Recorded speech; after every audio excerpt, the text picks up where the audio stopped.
members, I think there was zero budget when it comes to us as county government supporting the events here.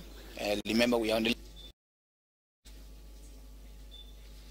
the committee statement the county government has made addressing the nurses' issues, and more so the statement of the dismissed nurses. You are aware that in 2020, when Corona came, we sought for masks, but the government of the day then decided to dismiss some nurses and procedurally.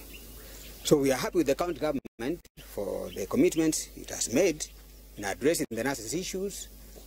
And as my secretary said, there is no nurse who will go on strike come forth. That's next week. So we urge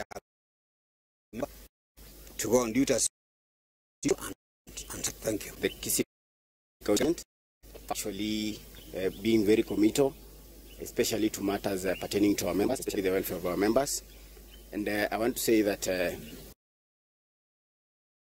really committed to whatever issues that I want to call upon our members to ensure that at least we give time to our county, especially considering that they have given us several timelines, and out of that, we want to believe that we're going to have good results.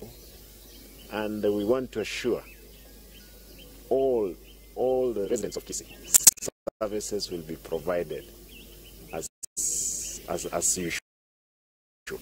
ATRH, which is the highest populated in inpatient, outpatient, will operate as usual. We don't expect that there will be any disruption of anybody.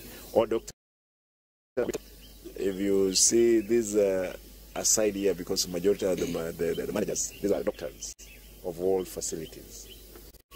Therefore, there are no doubt that there will be service offered. We used to lose 50 small infants who were born in that hospital within 24 hours. It has come down to 15. We are trying to see if we can bring it to even to 5. Therefore, we are doing 100 newborns. Na tukitikana na